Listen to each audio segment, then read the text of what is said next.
পদ্মবনের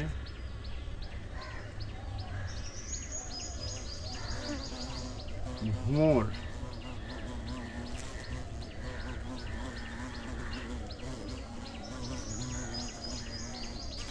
আগমন কি সুন্দর দেখুন। ও সেই সাথে আমাদের মৌমাছি কি সুন্দরভাবে ফুল থেকে মধু আহরণ করছে, সত্যি দেখার মতো।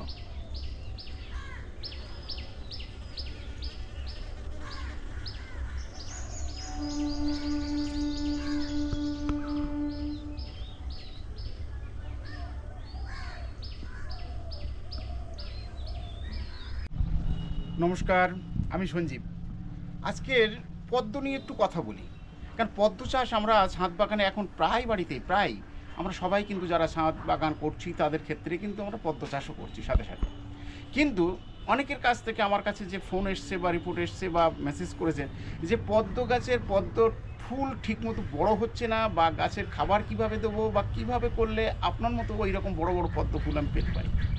জাস্ট সেই বিষয়টা নিয়েই কিন্তু আজকের আলোচনা, খুব ছোট্ট একটা ভিডিওর মধ্যে দিয়েই কিন্তু পদ্ম সম্পর্কে আলোচনা করবো। সবাই জানেন প্রথম অবস্থায় যখন আমরা প্রতিস্থাপন করি বা নতুন করে চারা যখন বসাই তখন মাটি তৈরি করি, মাটির সাথে খাবার দিয়ে বা নিচে লেয়ার দিয়ে এক একজন এক এক রকমভাবেই কিন্তু আমরা পদ্ম গাছ বসাই, বাল্ব বসাই বা দানা থেকে চারা তৈরি করে বসাই।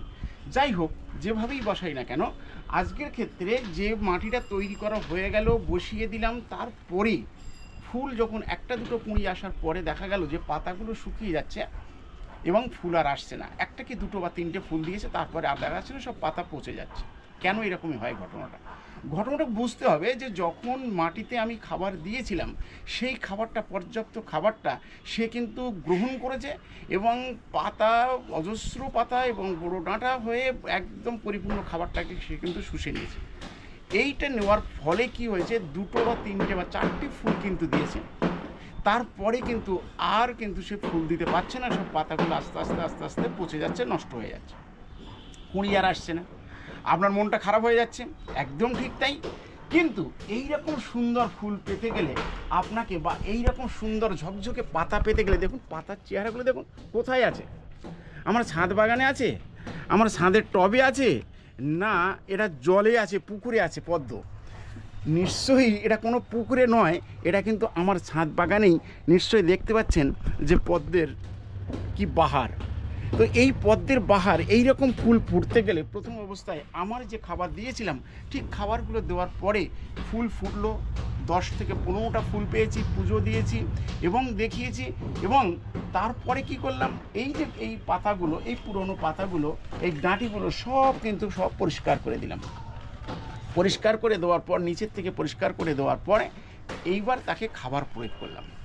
নতুন করে যে খাবারটা আপনারা খাবার দিচ্ছেন এক একজন এক এক রকমভাবে, কিচ্ছু না, সিম্পল খাবার 10-26, অর্থাৎ এনপিকে 10-26 ব্যালেন্স যে খাবারটাকে গাছের ক্ষেত্রে পাতা হবে, ফুল হবে, ফুলটাকে টাইট হবে, ফুলটাকে ধরে রাখবে, এর জন্য কিন্তু পটাশের 100% প্রয়োজন আছে।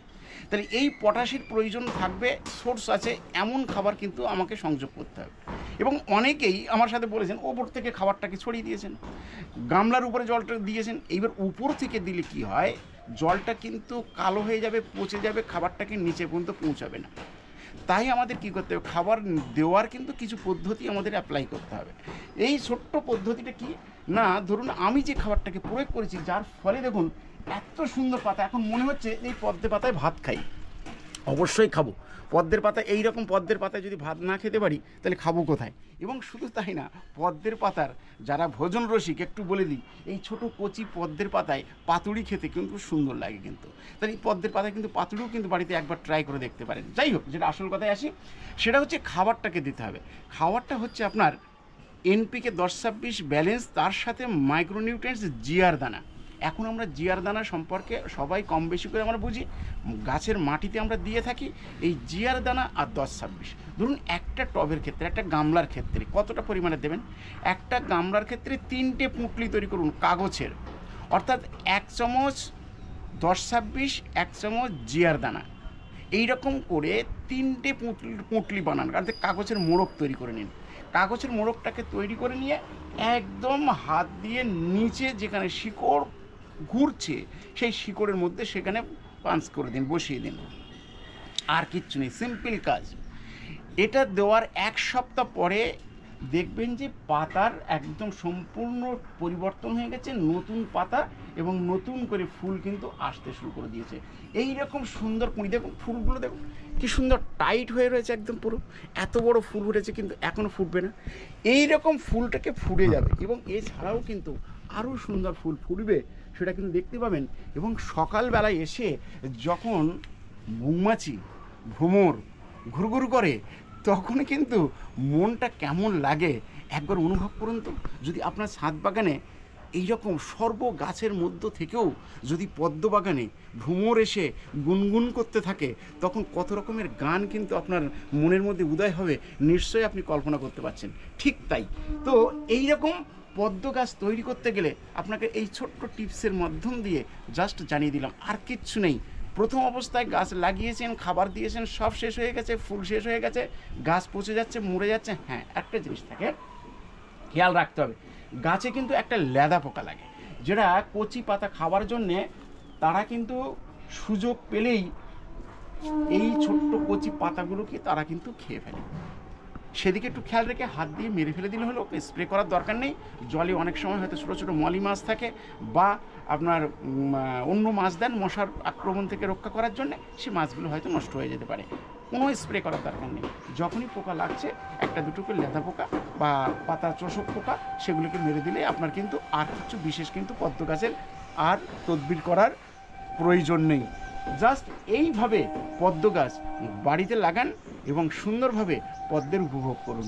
জাস্ট যেমনভাবে দেখুন, আজকের আমার সমান প্রায় একটা পদ্ম তৈরি হয়েছে জলে গামলার মধ্যে।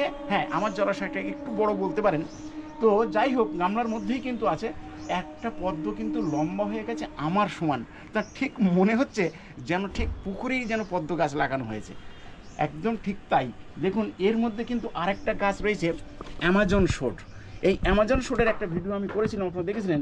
অ্যামাজন শোট কিন্তু সুন্দর সাদা ফুল কিন্তু দিয়ে থাকে এবং এর ফুল থেকে নতুন করে চারা তৈরি হয়। অ্যামাজন শোট দুর্দান্ত ফুল দেয়, একদম হোয়াইট কালার, খুব বিউটি কালার সেটা।